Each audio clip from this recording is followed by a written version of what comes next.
The world didn't end with a warning. No sirens, no final message, no time to prepare. It began quietly, almost invisibly, like something rotten spreading beneath the surface.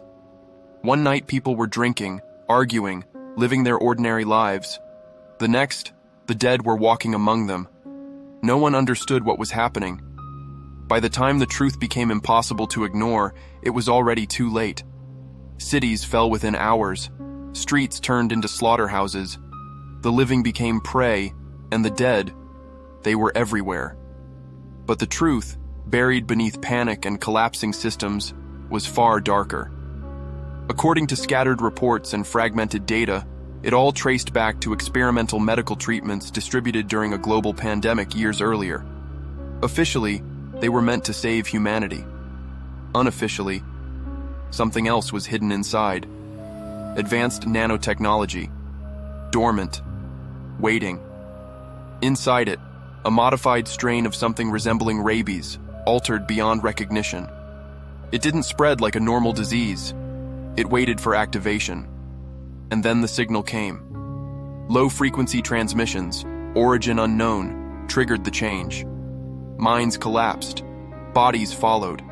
Humanity turned on itself within hours. Now it is the year 2030. Civilization is gone. This is no longer about understanding what happened. This is about surviving what's left. It started 2 days ago. We were sitting in a bar called Rock Station, me, Daniel, and Chris, while Matt decided to drink himself into a blackout like something inside him had already snapped. Chris was all in as always. I followed too, already picturing my girlfriend Emma tearing me apart when I got home. Matt just laughed it off, said she'd yell, "Go quiet for a few days," then everything would go back to normal. He had a reason though, a messed up one. His mother's partner, Victor, went insane overnight. No warning, no reason, just gone. A good guy, the kind you don't forget. Matt treated him like a real father, so it crushed him. We tried to calm him down, but it was pointless. After a few drinks, he started talking. Victor saw something outside the window, went out, came back different. Sat for hours at the computer, digging into occult crap, resurrection, cemeteries, chemical companies, names like Miratech and Cobian. The next night he left again. They found him at the cemetery gate, mumbling to himself, completely gone. That should have been enough to scare us. It wasn't. We walked Matt home drunk, made sure he got inside. At least we thought we did.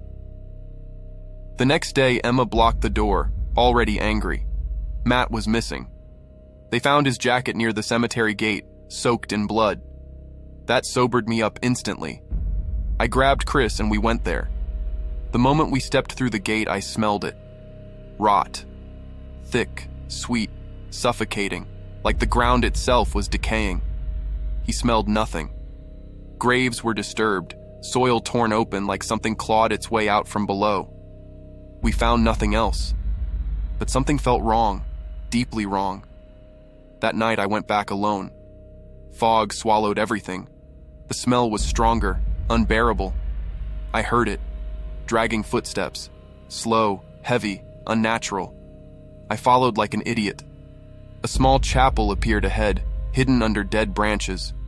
Something slipped inside. I opened the door. First came the sound, wet chewing, slurping. Then the sight. A man on the floor torn open, ribs cracked apart, guts spilling out. Around him figures kneeling, tearing flesh, stuffing intestines into their mouths, eating him alive like animals. One of them looked at me. Dead eyes, half-rotten face, skin peeling off. Not human anymore. It growled. The others turned. I ran. They chased me, dragging limbs, choking, rattling, but fast enough to kill. Near the gate, something blocked my way. A man with his insides hanging out, still moving. I turned and saw Matt. Blood everywhere, face destroyed, dead eyes staring through me. I ran blind. Behind me, screams echoed. More people dying. I made it out. Barely. The street was worse.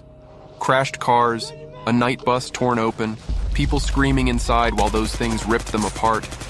Bodies on the road, guts everywhere, and them kneeling, feeding. I ran home, locked every door. Emma thought I lost my mind. I called the police, told them everything. They brushed me off like I was drunk. Then it started for real. Explosions, sirens, fire everywhere. From the balcony we saw it spread. People running, getting caught, torn apart. Blood flooding the streets. Bodies getting up again. Police shooting, useless unless it was the head, and nobody knew that yet. Within an hour the city collapsed. Live broadcasts showed reporters dying on camera. Panic turned into hysteria. Roads jammed, people trapped, surrounded, eaten alive. Hospitals filled, then turned into slaughterhouses. The bitten died within hours, came back, spread it further. Cities started falling one after another.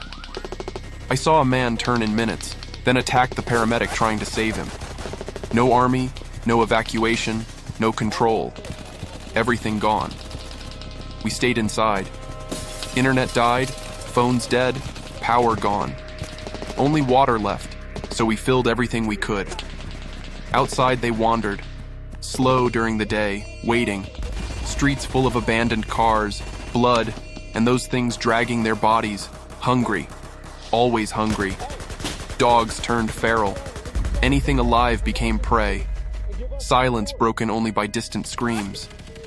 2 days later, food is almost gone. Doesn't matter how careful we are. It won't last. I have to go out. Alone. Emma is breaking down, crying, saying we're going to die. She's probably right. I grab a baseball bat. That's all I have. I don't think about what's waiting outside, but I know one thing. If I stay, we starve. If I go, I might not come back. Either way, this is already hell.